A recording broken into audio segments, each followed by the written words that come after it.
ik nog een jongske was, zo van een jaar of 6. Toen vong ik heel van alles aan en leed ik niks met rust.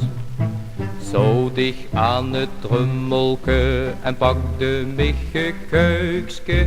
Daar zag de man, doe de geneed, ik zet dich in het heukske.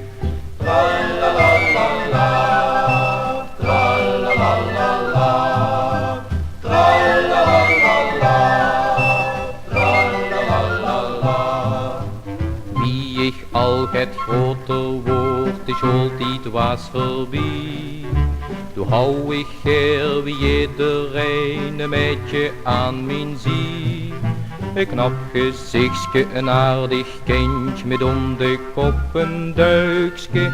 Ik sprook dan met dat meidje af op een of ander heukske. Tralalalala, tralalalala, tralalalala, tralalalala. Wie ik later vrije gong, ik was vol goeie moed. Vernomen afscheid in de gang, ik weet het nog zo goed. Opeens verscheen de schoonpapa, die zag toen met de vleugske.